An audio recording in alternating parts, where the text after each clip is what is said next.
Let me show you something that doesn't make sense on the surface. This company just reported its higherly quarterly revenue and its higherly quarterly EBITDA. And its EBITDA margins are amazing too.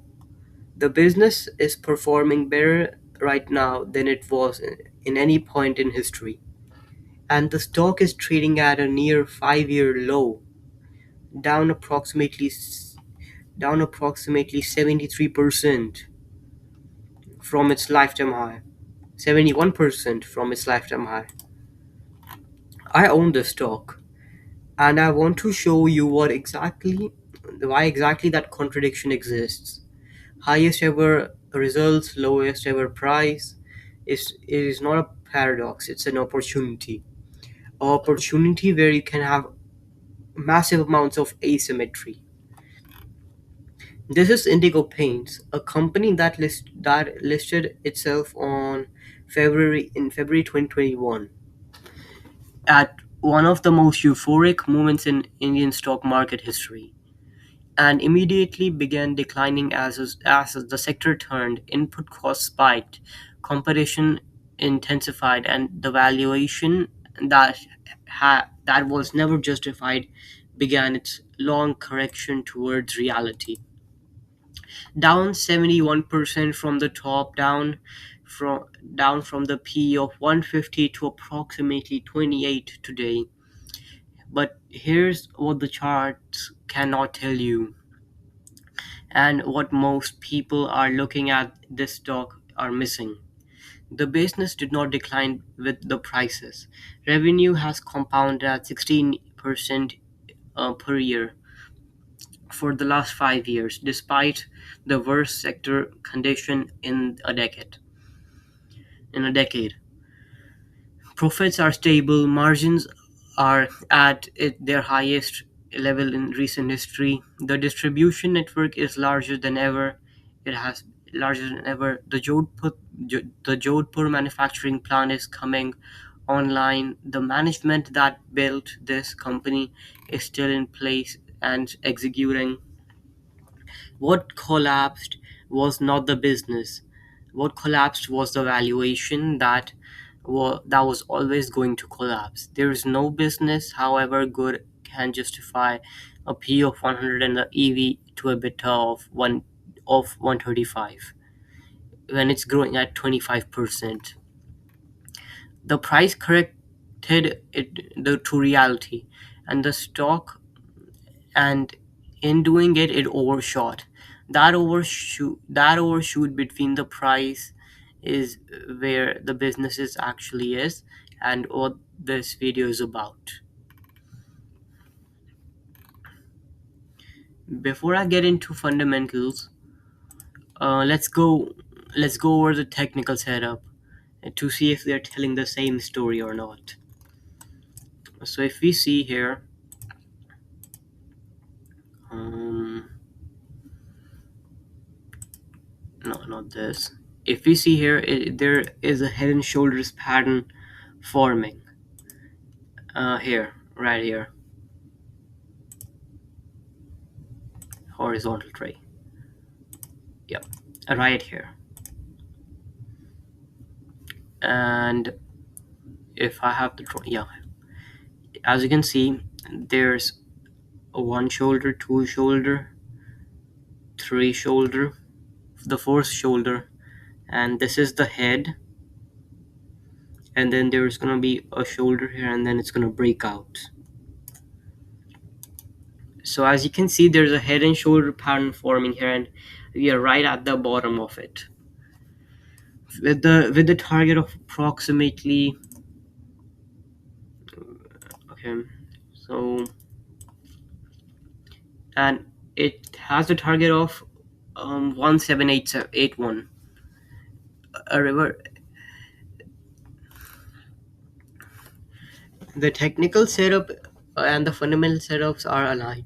That alignment, that chart and business moving in the same direction simultaneously, is the kind of setup I look for before committing capital to a turnaround position.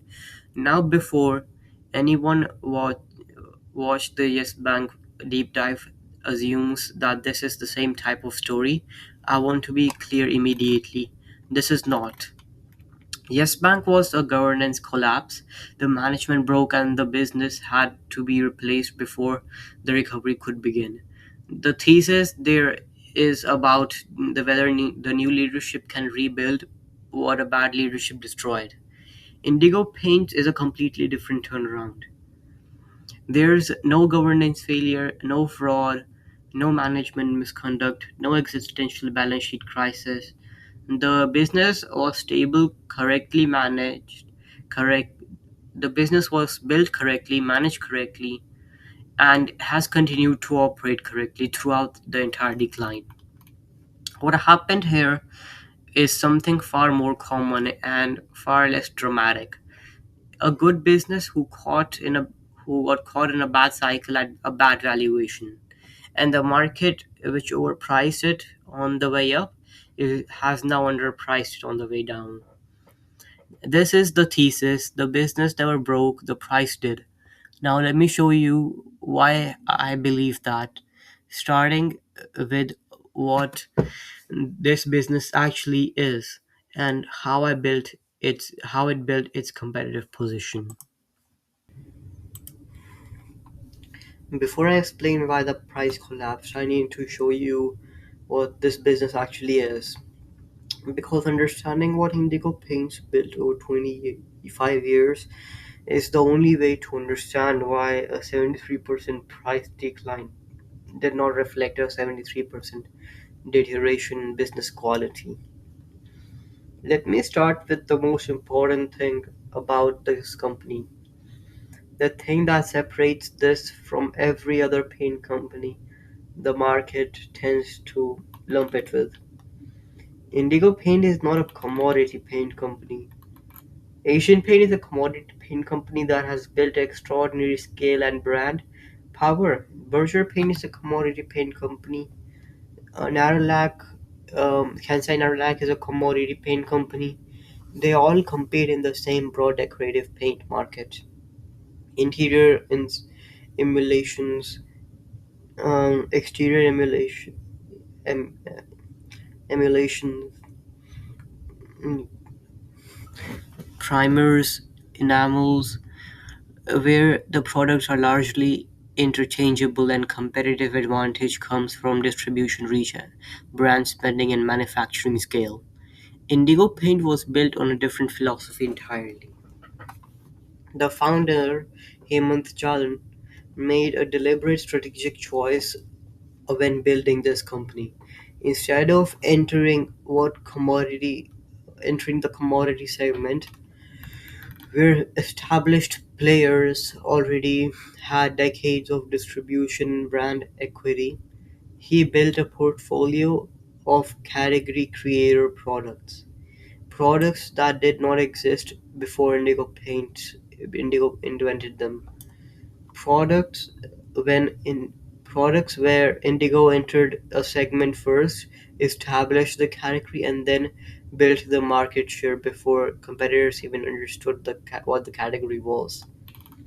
Metallic emulsions, title coat emulsions, dirt-proof and water-proofed exterior emulsions, bright sealing coat.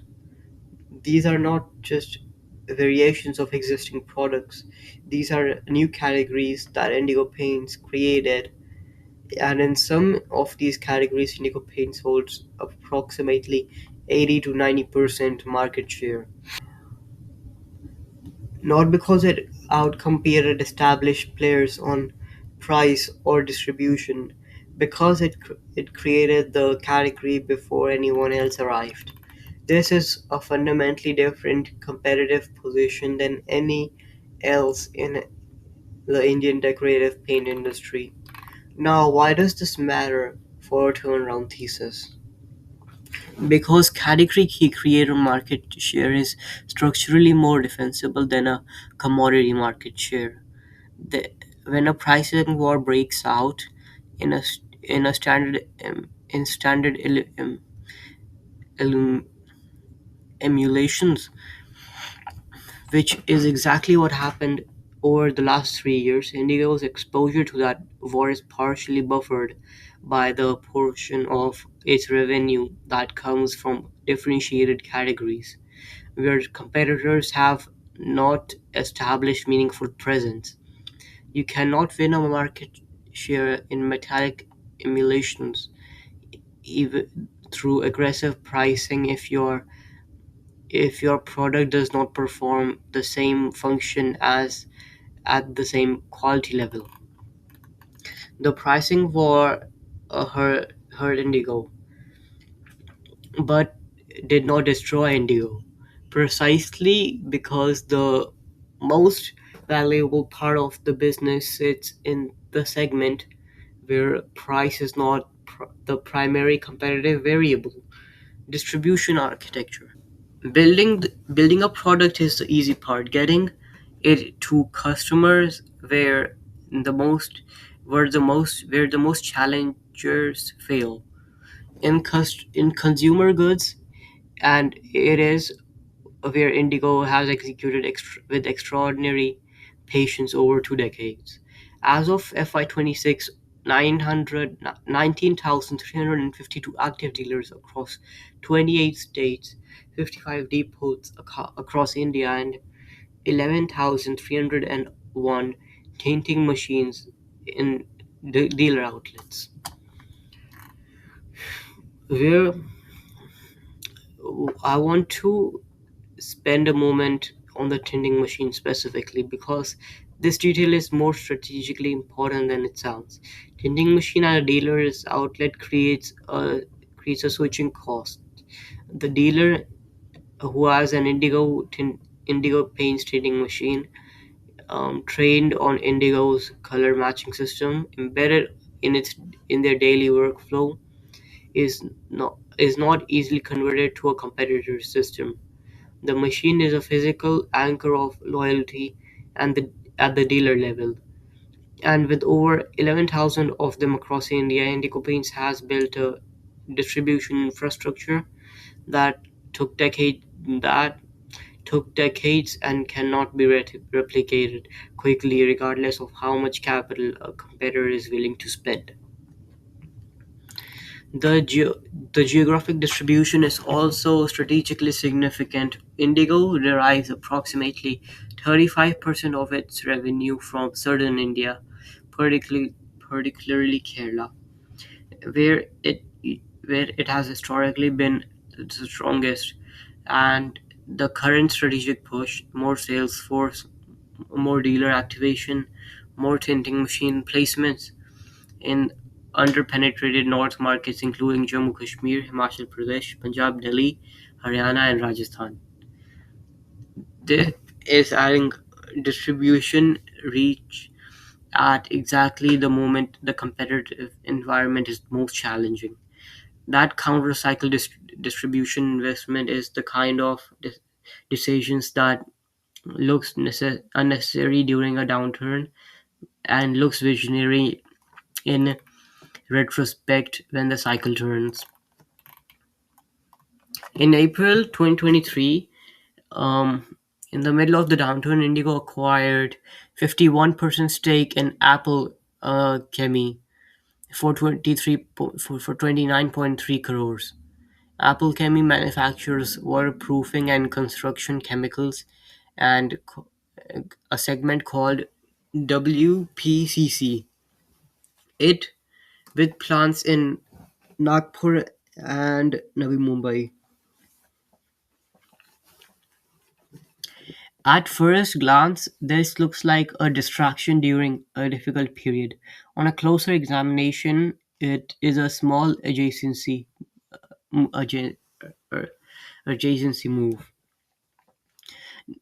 The WPCC market is structurally attractive, growing with India's infrastructure and real estate activity less commoditized than decorative paints, and adjacent to Indigo's existing relationship with painters, contractors, and dealers.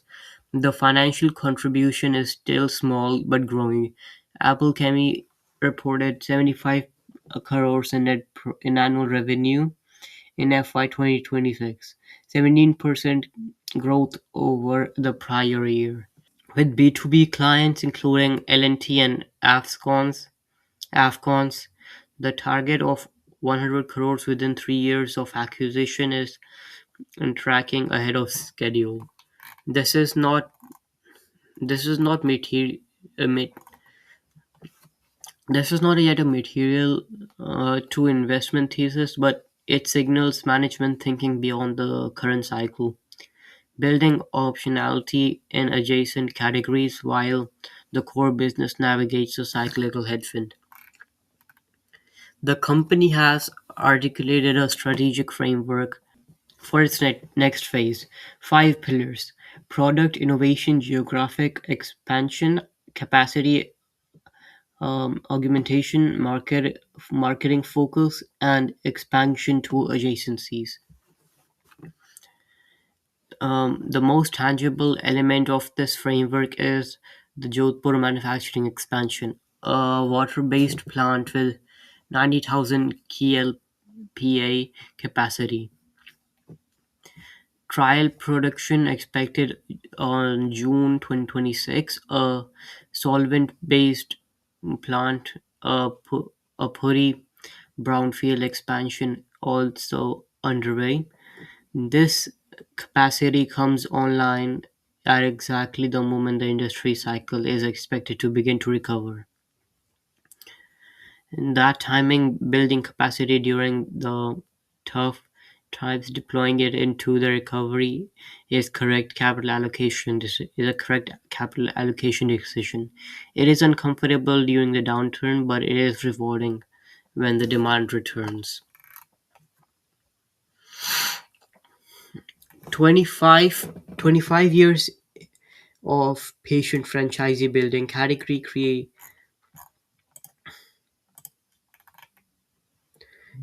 creator products with defensible market share, a distribution network anchored by 11,000 tinning machines, a WPCC adjacency tracking ahead of target, new manufacturing capacity coming online for the recovery. This is what the market is currently valuing at a PU of 28 and a price near 5-year lows. The framing question I want to carry into everything that follows is is the market pricing the business correctly, or is it pricing the cycle and mistaking it for the company? The answer To answer that, we need to understand what exactly went wrong, and I want to walk you through it forensically, because the nature of what went wrong is everything for a for everything for the investment thesis. Now I want to walk you through what exactly went wrong. I want to do it in the same forensic precision I applied to the Yes Bank collapse. Because um, here is the thing about turnaround investing. Quality of your collapse analysis determines the quality of your recovery thesis.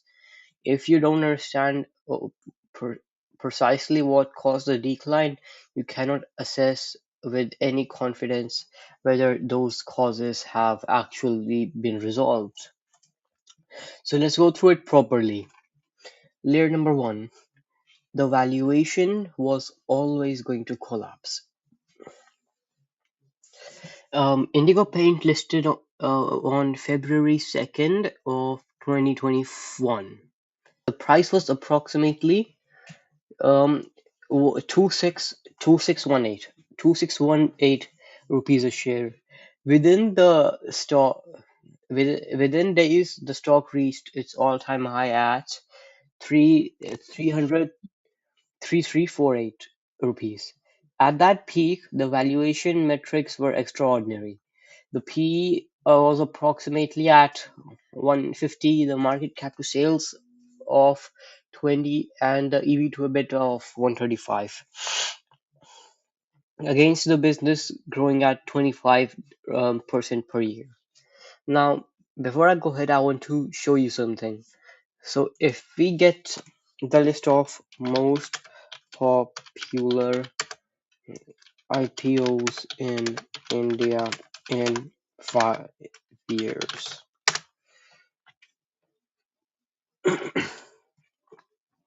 if we see that,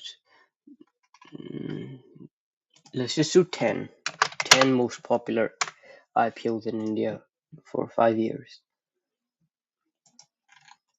Okay, so now we go and check all these IPOs. You'll see a pattern there.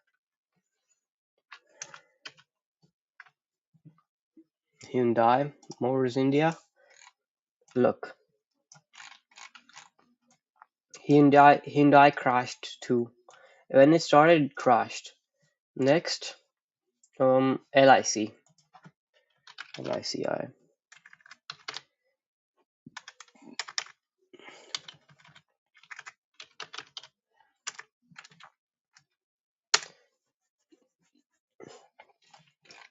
When this IPO started, it collapsed too.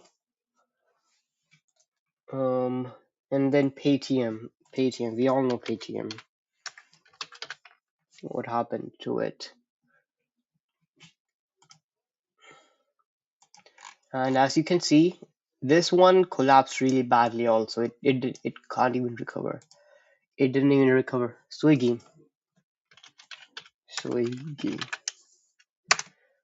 And Swiggy actually went up and then collapsed. And now it's down. And now it's down 59%. And Tata Tech also collapsed. I remember this because I traded this once. And then thankfully I got it out in a profit. Tata Tech also collapsed. And then Zomato. Eternal.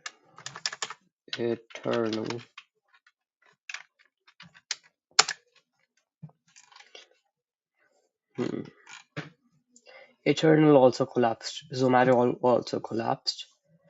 And then there was Bajaj Housing Finance. And let's just go to Nika. Nika also collapsed. Bajaj Housing Finance.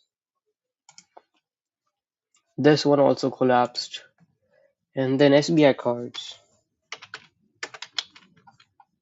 I think this one also collapsed. I'm pretty sure that this one did too.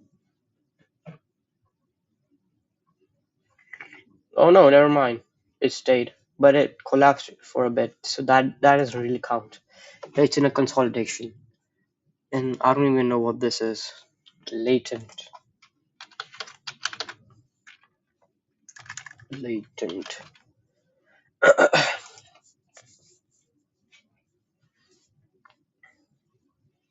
Latent also collapse. So if you see, there's been a pattern. Every major IPO that comes collapses. This is majorly because when they do a IPO, the valuation that they present exceeds the valuation that should have been the thing, because the promoters and the VCs need an exit. So that's why these guys hype up the valuation, hype up the profits, everything goes up, and these guys launch an IPO at an extraordinary valuation so they can sell their shares there. And of course the valuation has to re-rate too. So after the IPO's hype dies down, the valuation corrects. And this is what happened here too. And now we go to layer 2. The moment Indigo Paint went public, the entire paint sector began turning. This is not hindsight. The data is clear. Kansai Nerolac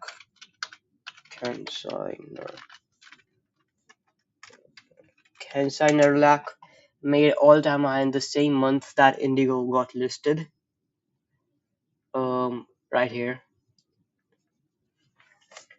Asian Paint began a prolonged consolidation. Asian Paint. What? Asian Paint. Um, yeah, Asian Paints. Asian Paint began a prolonged consolidation phase at almost the exact same time that Indigo Paints went public, around that same time, as you can see from here to till now. Berger Paint Berger Paint.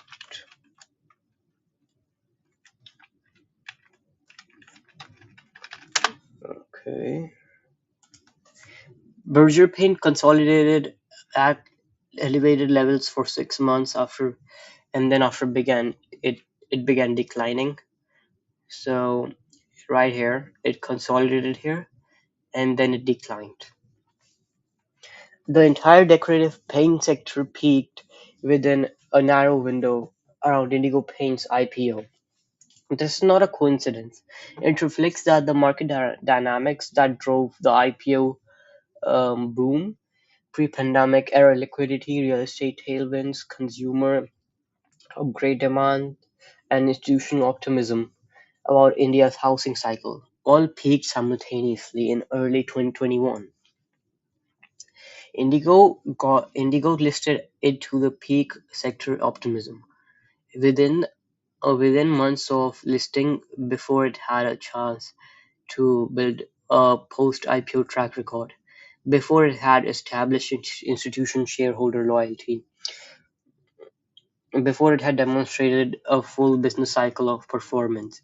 As a public company, as a public company, the sector turned. A more a more established company with a longer public track record, with deep institutional shareholder base, might have absorbed the sector turn more gracefully.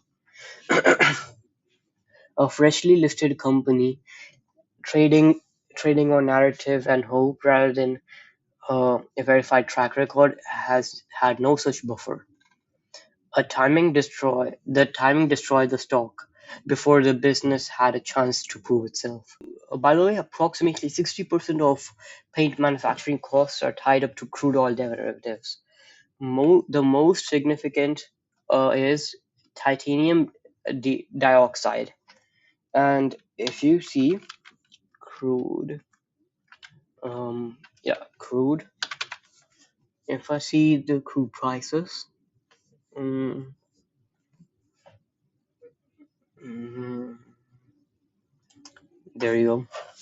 And if you see the crude prices there at that time, they were at its peak the when the US when the US no when the Russia Ukraine war began.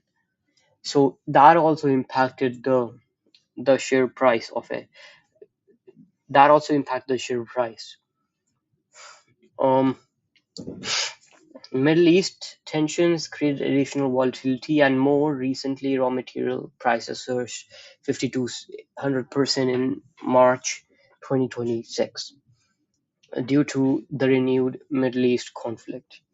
For a paint company, a 50% spike in cost of inputs that represent 60% of your cost of goods is not a rounding error.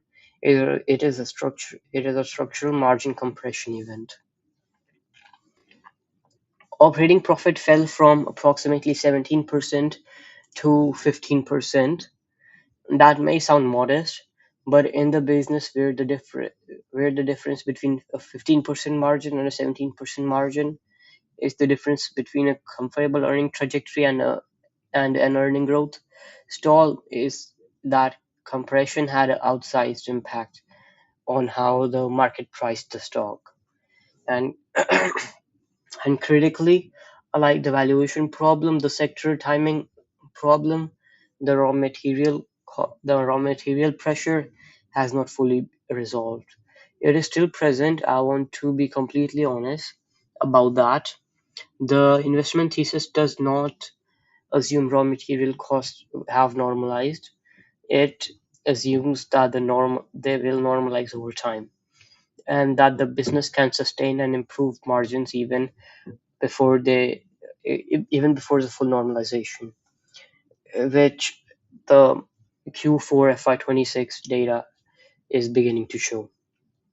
And if and like I want to be clear, if everything normalizes, then there won't be any profit to be taken, because if everything normalizes, the market will price that in and the stock price will go up.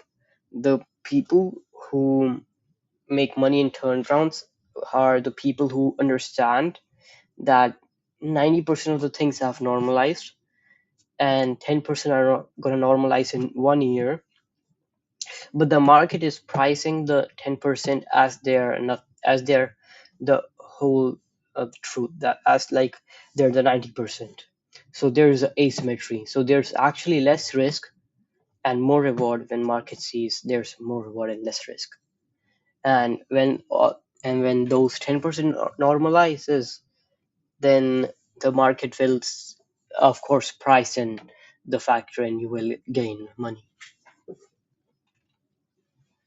if that's clear, like if you understand what I meant. The input cost shock did not just hurt Indigo's margin directly. It triggered a competitive response across the industry that created a secondary margin problem, a pricing war. Here's the mechanism.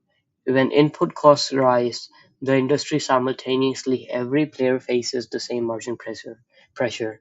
The rational response is to raise prices proportionally to pass the cost through the customers. In a normal competitive environment with rational players, this is what happens. But in Indian decorative paint markets in 2021 to 2024, it was not a normal competitive environment with rational players. Grasim, the Aditya Birla Group entity, had announced its entry into decorative paints with significant capital and an explicit intention to gain market share rapidly. A well-capitalized new entrant that will sustain losses to build market share does not raise prices when input costs rise. It holds prices or cuts them down, because every rupee of margin it sacrifices is a customer relationship it is buying from an established player. That dynamic, a deep-pocketed new entrant using an input cost shock as a cover for aggressive pricing to gain share, created a price war that made it extremely difficult for established players to fully recover their margins. Indigo Paint, as a challenger brand without the balance sheet scale of Indigo Paint of Asian Paints, was caught in the middle of it, too large to too large to be immune to the pricing pressure, too not large enough to absorb it indefinitely. The pricing war was restricted. Margins margin recovery delayed, and the stock, already under pressure from valuation correction and sector turn, faced a third headwind that that the market increasingly interpreted as a structural rather than cyclical. Five causes operating simultaneously and reinforcing each other um, between 2024 and 2021 and today. Extreme overvaluation at IPO, sector peak timing, input cost shock, competitive pricing, war. Now, here's what I want you to notice. All of them, about all of the above, of the five causes, no, not one of them is a permanent impairment in the business model. Overvaluation corrects itself, and it has the P is now 28, not 150. The market cap to sales is 3.6, not 20. The EV to EBITDA is 18.4, not 135. The valuation cost has been fully resolved. The sector turn and the cycle, and after the 3 year longest paint sector downturn in recent memory, the data is beginning to suggest that the recovery is underway. The highest ever quarterly result margin, EBITDA margin in FY and Q4 FY26, the most tangible signal of that. Input cost normalizing. They have not fully normalized, but the gross margin of 48.6% in FY24, despite the raw material spikes, show that business is managing the pressure with improving efficiency. From differentiated product mix, pricing wars abate when margins recover. And, uh, and as an industry cycle turns and the volumes return, the in incentive to sustain loss-making pricing strategies diminishes for every player, including Grasim. Promoter selling stops when the stock stabilizes, and it has stopped. Five causes, all five of them entirely full, entirely or either fully resolved or in the process of resolving. None of them are permanent. None of them are structural to the business model. The business never broke, the price corrected, and overvaluation absorbed a sector downturn. It survived the price war and sitting at near 5 year lows, while the underlying business is delivering its highest operating performance. This is not a broken business. This is a opportunity with massive asymmetric returns. But but saying that causes are fixable is the beginning of the analysis, not the end. And the more important question is whether the evidence shows the fixing is actually happening or whether the recovery is real or just a narrative. Let me show you the framework I use to answer that question. Um, this is the question that determines everything. Because a compelling collapse narrative, even if forensically precise one, is worth nothing if the causes haven't been resolved. A good story about why something fell is not a good investment thesis. An evidence based assessment of whether the causes have been fixed, that that is an assessment thesis. Let me apply the framework, the same 7 steps I use in every turnaround position, the same analytical standard, different answers, but because this is a fundamentally different type of turnaround from anything else I've covered in this channel. Question number one: why did the business fail, and is the cause fixable or permanent? So first of all, let's just go over the structure. If the answer is yes, I would put green color here. If the answer is in the middle, I would put yellow. And if the answer is no or a negative answer, I'm gonna put a red signal there. Okay, so let's get started. I've spent the last 22 minutes answering in detail that question in detail, so I'll be precise rather than exhaustive. All five causes are either fully resolved or in the process of resolving. None, none structural to the business model, none permanent. The overvaluation has corrected completely. The sector cycle is turning gradually, and the input cost pressure is persisting but is being managed. The pricing war is abating slowly. Promoter selling has stopped.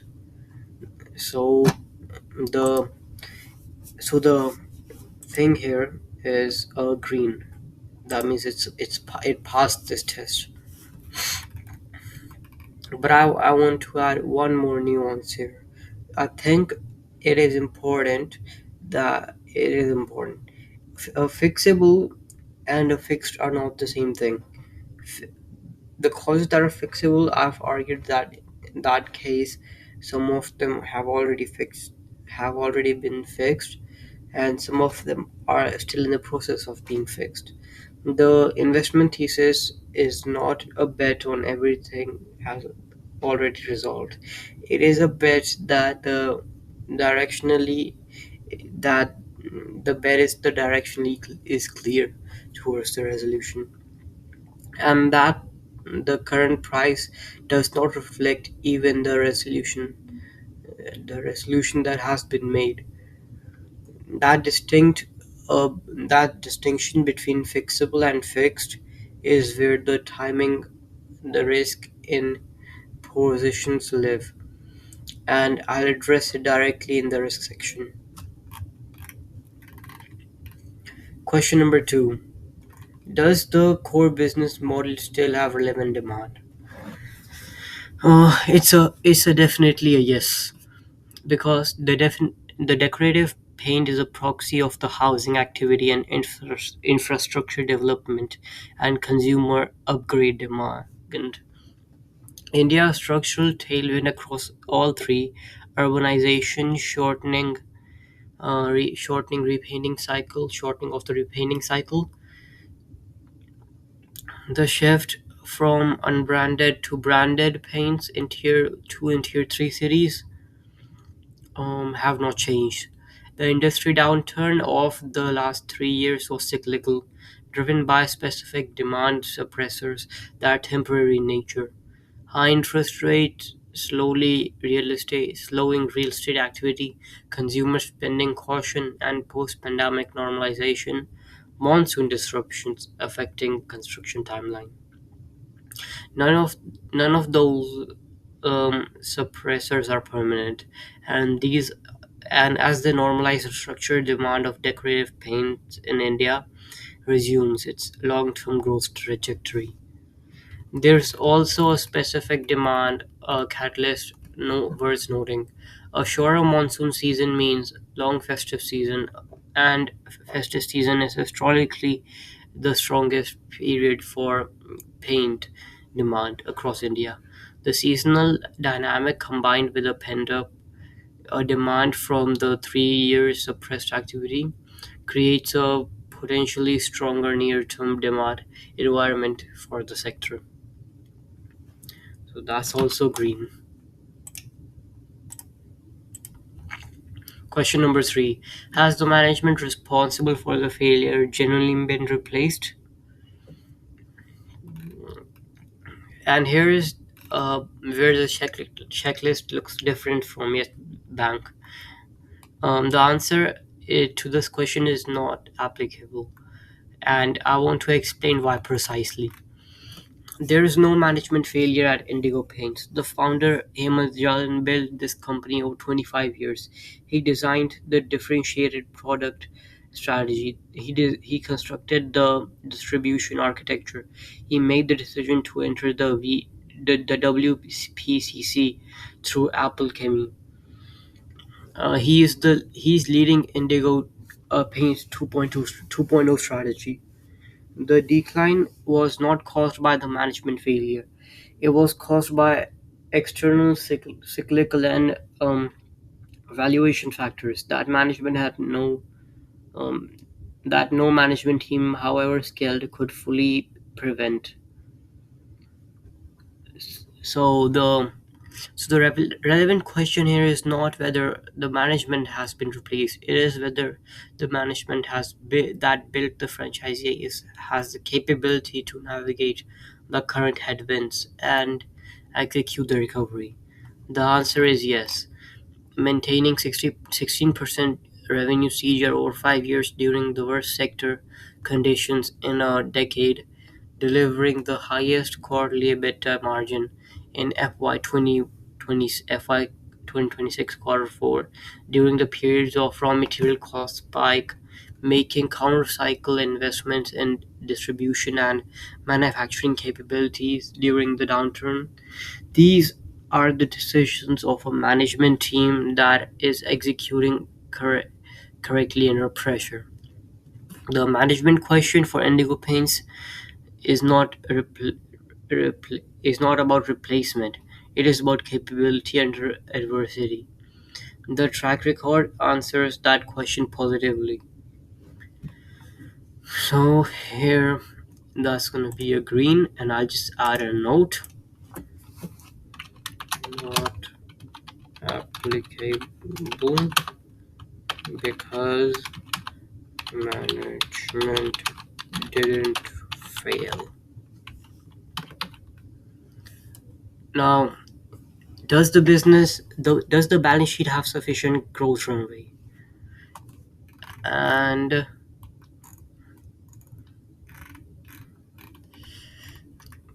this is this is the strongest pass of all seven questions, and it is the one of the most important questions for a turnaround stock, because even if even if a business is even if a business calls us fixable, if it doesn't have enough funds uh, to last 1 or 2 years without any progress being made, the chances of it going insolvent is higher than a business whose balance sheet is cleaner than him, clean. So let's just check the balance sheet here. So the company is a zero debt company, as you can see. It has 18 CR in borrowings, and in total it has 29 CR in cash. That means it can repay its borrowing right now if it wants to. Um, During the downturn, gross margins of 48% in okay. It is the cash generative at the operating level. Even during the downturn, gross margins of 48% in FY26 Q4. In a quarter where raw materials spike surged by 5,200%, demonstrating that the business generates sufficient funds to um, cash to fund its operations, its distribution expansion, and its manufacturing investments without requiring external capital.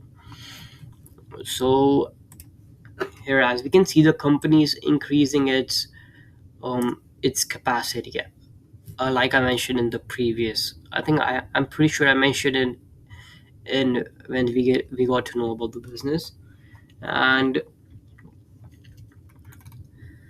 honestly, this matters enormously because for the timing risk I mentioned in question one, when a recovery is still in process, when some calls are fixable and some others are resolving, balance sheet runaway is what gives the thesis time to play out.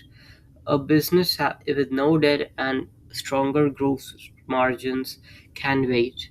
It does not need to raise capital or at dilutive prices. It does not need to make desperate business decisions to service obligations it cannot afford. Indigo Paints can absorb another year or two of industry headwinds without external risk, without existential risk. That runaway means this thesis is not time pressured in the way many turnaround positions are, like I mentioned before too. So this is definitely a green.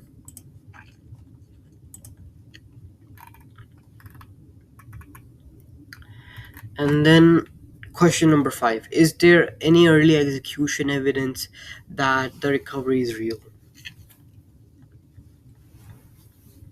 Um, I think there is, and I want to present the evidence carefully because it is generally mixed. Um, the optimistic interpretation and the cautious interpretation are both defensible.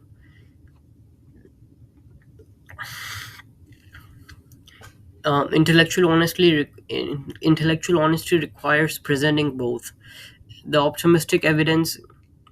On the Q4 FY26 delivered the highest ever quarterly revenue, 425 CR consolidated at the highest ever quarterly EBITDA, the highest ever quarterly. Wait, I don't think it was 425 crores.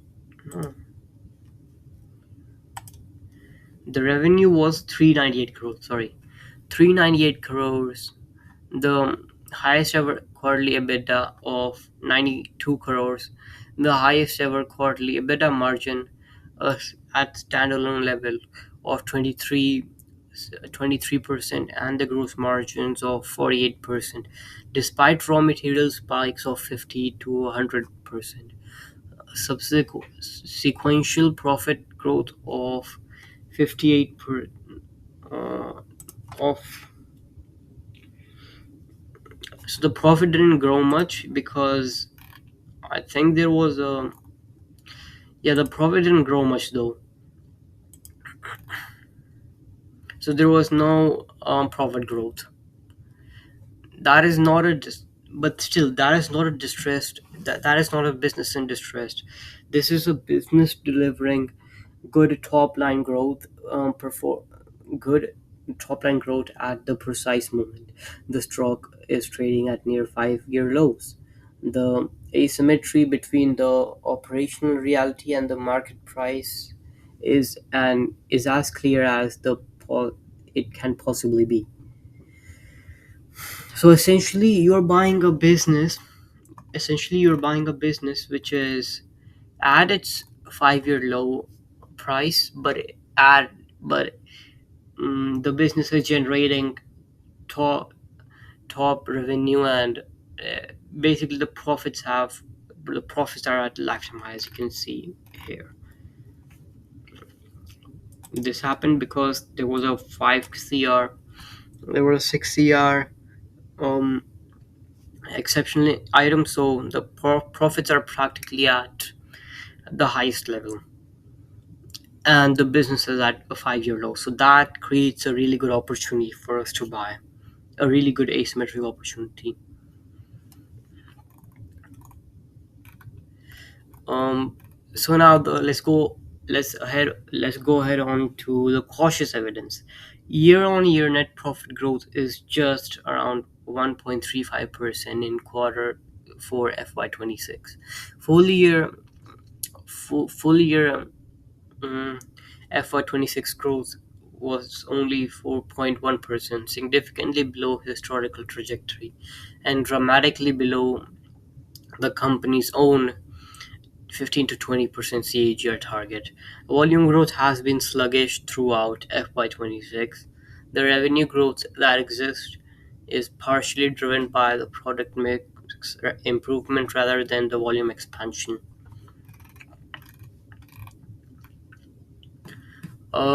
So how do I reconcile these two pictures?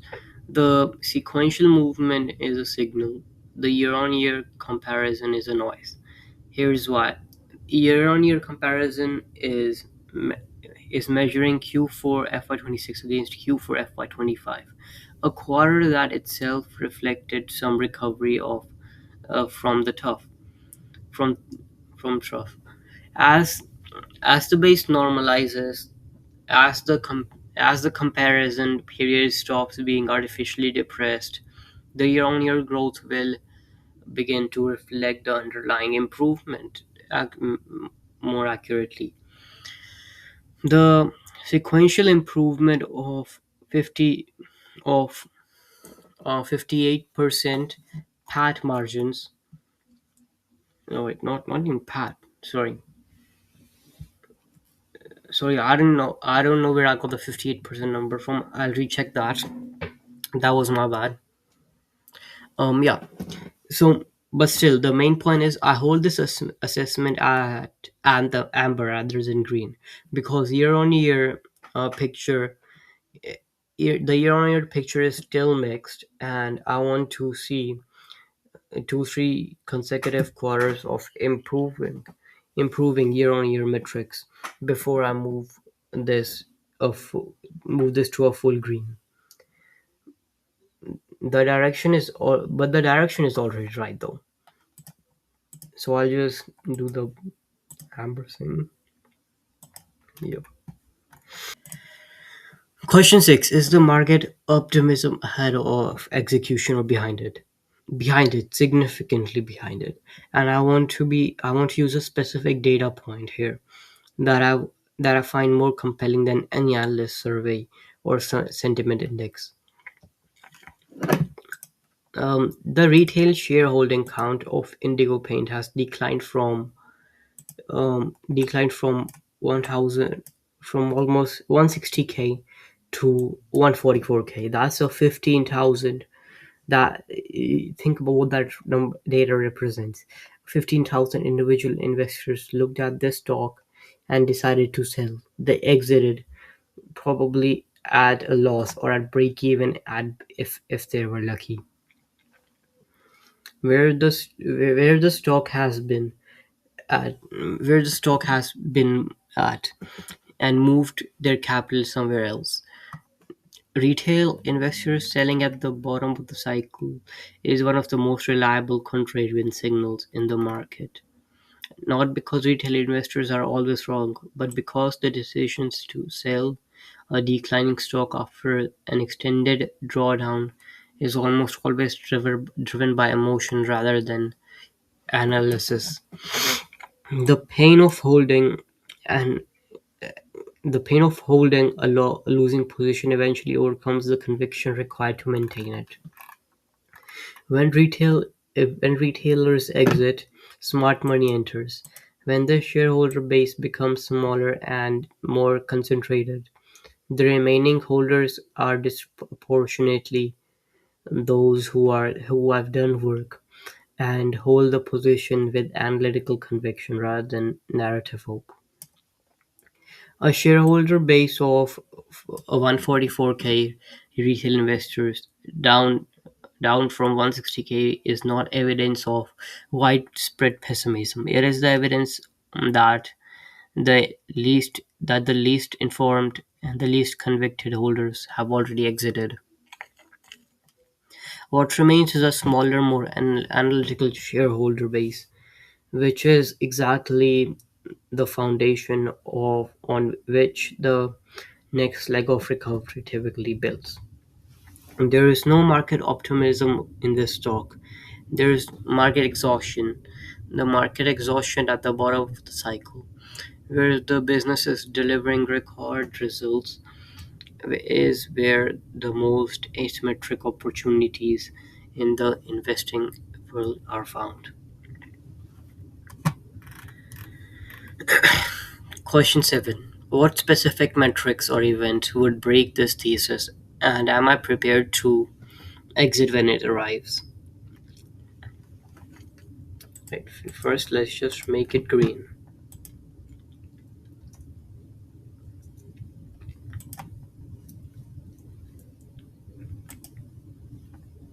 Green.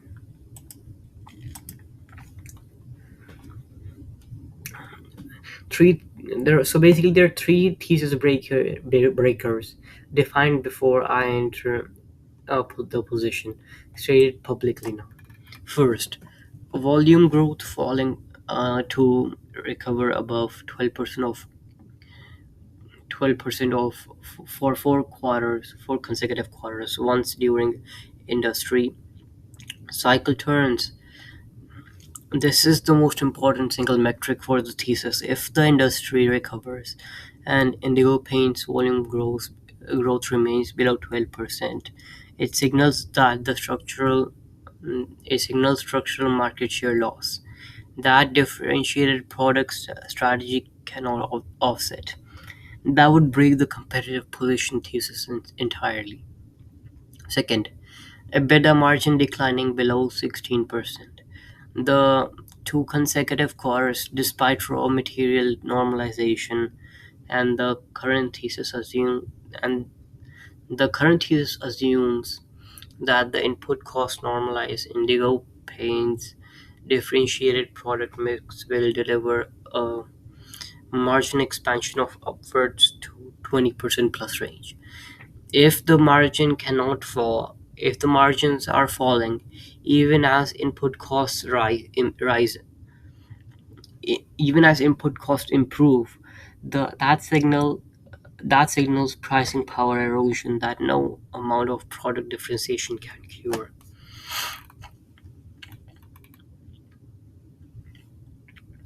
Third, and the most important one, any evidence of meaningful competitive entry into a differentiated product category, specifically metallic emulsions and tile coating emulsions. If a competitor like Grasim Asian Paints or a new entrant begins gaining share in those specific categories, where Indigo Paints holds 80 to 90% market share, the moat that justifies the entire investment thesis begins to erode. I want to watch those three conditions every quarter, not every day. Every quarter, because day to day price movements in a turnaround position is just noise. Thesis progression is measured against a specific metric over multiple quarters. That is that is a signal. If any of those conditions arrive, and I will reassess the thesis immediately. If two arrive simultaneously, I would exit without renegotiating the conditions. So that's also green.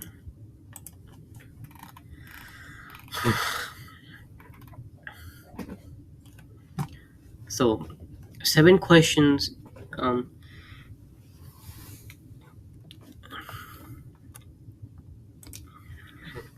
okay. 7 questions. Indigo Paints answers for clean clean passes on the gatekeepers, fixable causes, relevant demand, capable management, strongest balance sheet. One amber on execution evidence.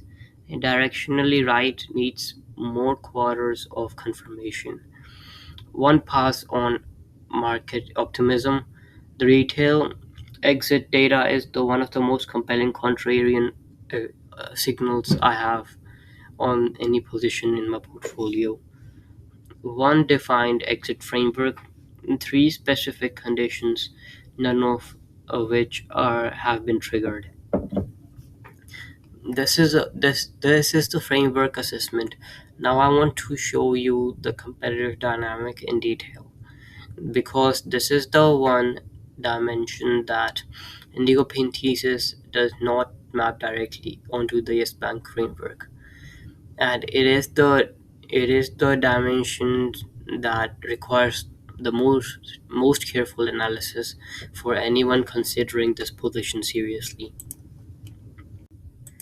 Okay, so because of time constraints, I can't really go through the competitive dynamic in detail, because I'm trying to make this video not 2 hours long. Like, I've already gotten um around 1 hour 30 minutes of recording, so I'm gonna try to make it shorter.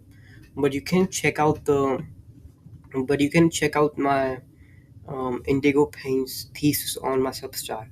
I think I mentioned the competitive dynamics there too, and I think I went in a lot. I think I went in detail there. It is a short thesis. It is a thesis, so it's not like those deep dives that I did earlier. So now I'm trying to upload more of a shorter thesis type things, so you can check it. So you can check it out there. So now let's go. Let's jump in. Let's jump straight to the financial picture, which is right after the competitive dynamics. Okay. So because financial analysis in turnaround situations serve a specific purpose. So basically, financial analysis in a turnaround situation serves a specific purpose. It is not just about understanding where the business is. It is about testing whether the strategic narrative holds up. Whether the yeah, when you when you put real money behind it, I've when you put real money behind it, I've argued that the business never broke, the margins are recovering, the the that the differentiated product positioning is providing competitive insulation, that the management is executing it correctly under pressure. The financial statements either confirm those arguments or they don't. So let's find out. So as you can see, I pulled out the financial report of Indigo Paints from so it's 10 years back, from 2015 to 2026. So the franchisee revenue is growing. As you can see, the revenue has grown by 27% over the 10 years, and 13% over 5 years. Again, this was sluggish. So five years ago, the in FY 2022 here, the Indigo Paints generated approximately 723 crores in consolidated revenue. In FY 2026, it jumped straight to 1330 CR. That is a 5 year CAGR of approximately 13%. I want to sit with that number for a moment because it is the single most important data point in the entire financial analysis. 16% CAGR over 5 years, 13% CAGR over 5 years. That includes the worst sector downturn in the recent memory, unprecedented input cost shocks, and aggressive new entrant pricing below market to gain share, a prolonged pricing war that restricted pricing power industry-wide. A business that cannot grow revenue at 13% per year through that conditions is not a business with a defensible competitive position. A business that grows a revenue at 13%, even in those conditions, is demonstrating something about the franchisee that goes beyond the strategic analysis can ever fully capture. The the franchisee is real. The distribution is working. The differentiated products are being bought. The tinting machines are being used. Customers are choosing Indigo despite every headwind the industry has thrown at it for 3 years. Now I want to be honest about the trend within that 5 year trajectory, because the 13% CAGR masks deterioration in growth rate in the recent years. In the recent years need to be addressed directly. FY 22 to 23, double digit growth, strong double digit growth as the business came out of the pandemic. Um, as you can see here, FY 23 to 24, and is the FY 22 to 24 growth slowing as the sector headwinds intensified, but FY 22 through 24 to 25 here, growth growth is stable at the same pace as FY 2024, and here in these 3 years, FY 25 to 27, the standalone growth, the consolidated growth slows down further at just 7%. At just 7%. Now 7% is not a bad number, especially in these kind of situations. That That deceleration is real, and it is the primary reason the stock has continued to face selling pressure even as business has delivered stable results.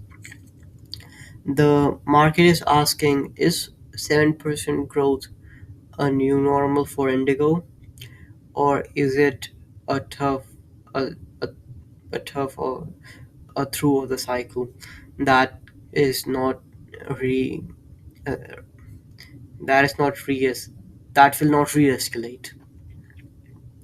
My view is on the trough, and I will show you the evidence for the assessment as we work through the other metrics. Moving on to EBITDA here. They call it operating profit, but this is basically EBITDA, I think. I'm pretty sure this is EBITDA. Yeah. EBITDA margins are at a really good all-time high at 19%. This is EBITDA margins were compressed during the downturn from high teens to towards 15 at the throat of that. That comparison reflected exactly the pressure I described in the collapse section. Input cost spikes, pricing war dynamics, and inability to fully pass through the cost to competitive environments. But look at what happened in FY27 here. FY26, sorry. FY26, look at what happened. The EBITDA margins are at 19%, the highest ever EBITDA margins in Indigo Paints history. Um, and the quarterly EBITDA margins are at 23%, which is also really good. 23% quarter on quarter EBITDA margins where raw material prices surged 50 to 100% due to Middle East conflict in the quarter described by management as shaped by supply disruptions and raw material inflations. This is not a margin that was achieved by external environment becoming easier. This is a margin achieved despite the external environment becoming harder. The improvement came from one source: differentiated product mix. A higher proportion of revenue coming from premium categories where margins are structurally superior and pricing power is higher.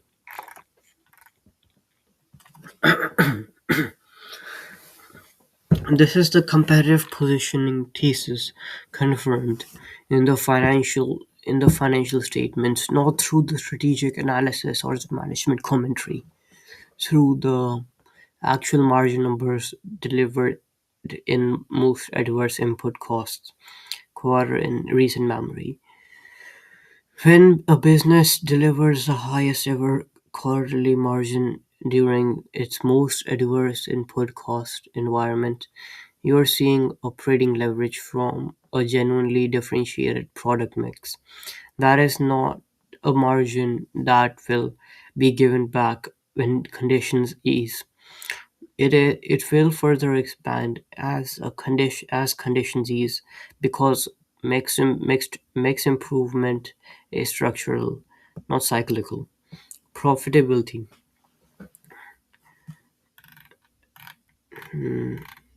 Now you can see the net profits have grown in the last yeah the net profits have grown in the last 7 years. In the last 5 years they have doubled. That shows a really good growth, but again, like I said,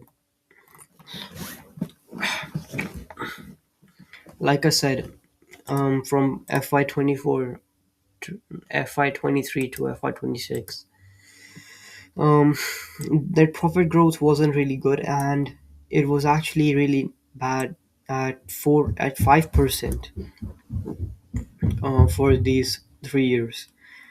This was majorly because of the pricing war and all, but right now it's at the highest because if we exclude the If we take away the exceptional income, this would become 151 CR, which is the highest ever, which also gives us a signal that the net profits are growing and the markets are recovering and the paint industry is recovering.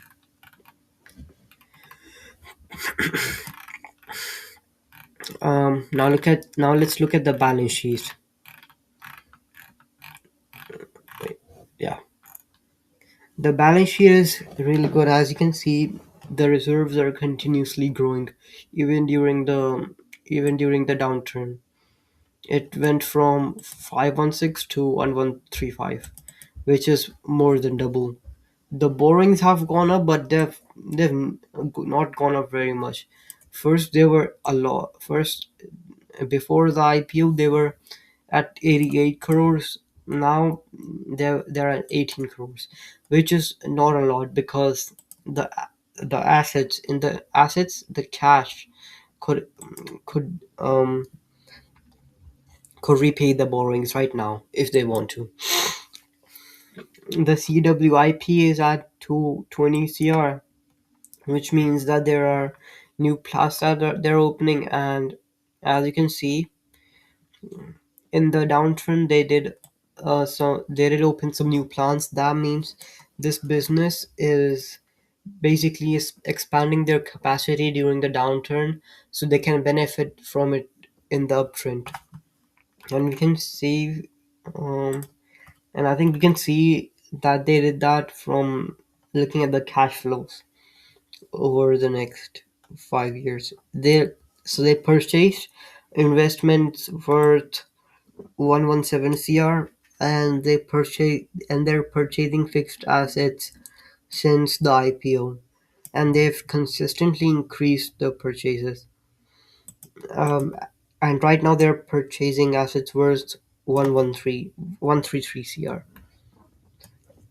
And we can check this a year later too. I think this will be much higher and the profitability will be much better than right now. And CFO to operating profit cash flow to um cash flow to operating profit is honestly is 109%, which is um which I think is really good because that means profit from operations is higher than EBITDA, which means that the money is actually coming in the business and the business is not showing fake profits. And we can see that during the downturn, the business increased its size from 1,062 crores to 1,570 crores, which also means that this business is ready for expansion and it is basically gonna post great numbers when the cycle turns. The ratio here is of course a little compressed because of the downturns, and though I don't, we have to check what happened to the working capitals and days payables. Yeah, and also the share. And look at this. Um, if you see, the public shareholding dropped from 32% to 15%, and these increased. That means more people bought more shares of this stock. I think that's what it means. Wait, no. That means these people sold their shares. The initial buyers sold their shares, and these people have less stock in total. And and in these 2 years, DIIs have came in and bought all of the stock from the public and some from the FIIs too. All the mutual funds have bought it, as you can see here. This shows us that people are believing in this stock. The institutions are believing in the stock, and even if you look at the price these guys bought it at, even if you look at the price these guys bought it at, they're probably at a loss too, and they don't want, and no one likes to be at a loss, and these guys can move the markets, so our chances of going up increases even more. At September 2024, September 2024, so they bought it around here and we are at here. So these guys are at a loss too, and these guys are still holding on to this position. Why? Because they have conviction in it. They know that this business is bound to recover and give them 10x or 20x returns. So now let's move on to and I'll show you the valuation and analyze what the recovery price, what the value of the stock should be. So let's walk through the valuation analysis together. I'll actually do it with you. Let's do it together. So I made this sheet I made this sheet a few months ago, and this sheet does everything for me. I don't do any DCF or anything. That's everyone uses that. I use my own approach to this. So now we go and get our net profits. Mm, and we always deduct the this, and we always remove or add the exceptional cost depending on whether it's a loss or a sum. So 71 crores and 156 crores. 71 and 156. Operating profit, EBITDA. Sorry, yeah, EBITDA. It is 123 and 247. 247. Sales. Sales. And that's 723 and 1330. 723, 1330. And then finally assets. 811 and 1570. 811, 1570. Now we get our price today, which is 924, and our anchor price. Anchor price is usually the 31st March date of your 5-year back period. Right now it's 2026. So your anchor date is gonna be March 31st, 2021, because March 31st is the end of the financial year for that date, or whatever financial year your company uses. So if your company's financial year ends at January, then you use January 31st. But this one ends at March, so we're gonna use March 31st. Not this. Where did this go?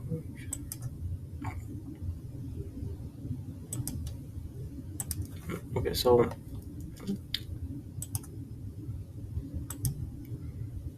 where did it go? Let me find it.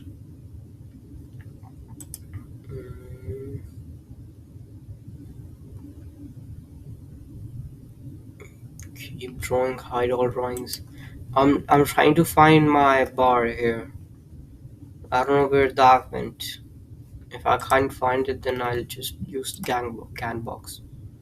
Yeah. So since and plus, even if we have this, you gonna use this, because like I told you, the reason for the fall was overvaluation. So we don't want to measure the anchor date at an overvalued price. So we're gonna use this, and we're gonna use the median of this, which is at 2164. 2164. So now it just calculates everything and gives us the rating: undervalued, overvalued, everything. But we don't use this rating. uh, we actually use this rating. We're gonna add bunch of qualitative factors into this rating to change it, like the management quality, which I think is 5 out of 5. Competitive mode, it is 3. Let's just say it's 3, because it is not the market leader, but it is market leaders in some segments, so I'll just say it's a 3. Earnings quality, that's a 4. Well, yeah, that's a 4. Growth runaway, 5 out of 5. Balance sheet strength, 5 out of 5. Governance and capital allocation, I think it's a 5 out of 5 too. Macro and regulatory risk, that's a 3, because that's normal industry risk. So now we see our multiplier, which is 112. That means we 1.12x everything here. So that gives us this rate. So this is our, so these are our valuations, but we got more things down there. So let's just first plot all of them and then we'll move forward. So that's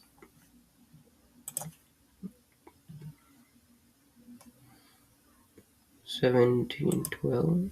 Okay, what this?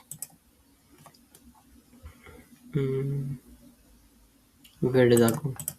There. 3804.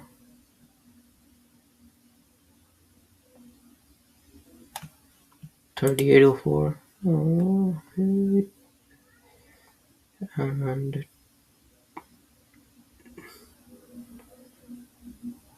3804. Right. 3804 right there. And then it was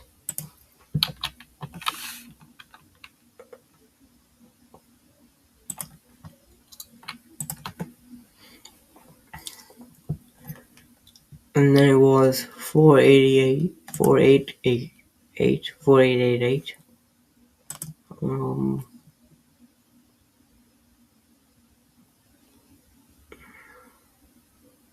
4888. Then it was 5349. 5349.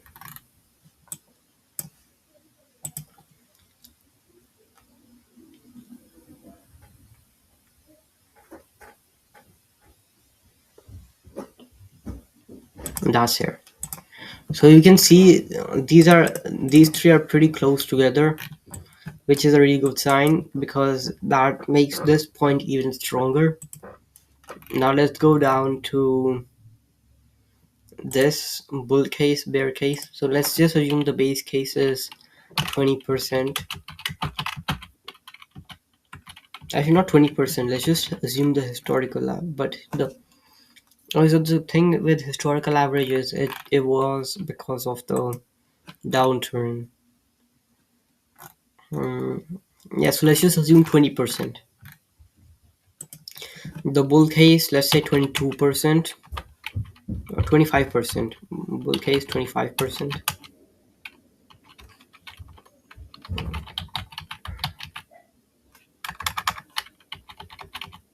25.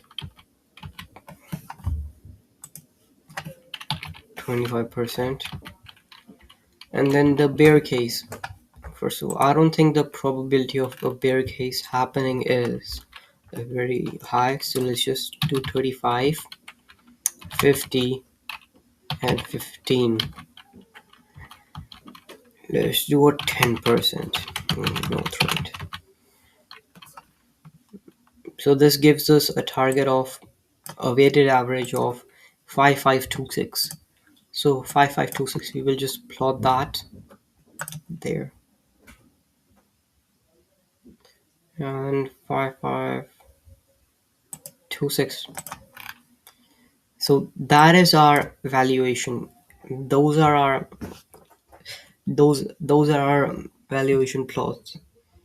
Now, if we see our current price, it's at 924, and that is a potential gain of the valuation is a potential gain of this of this to this of over 500% to 316%, which um and I think it will break its lifetime high in less than 4 years.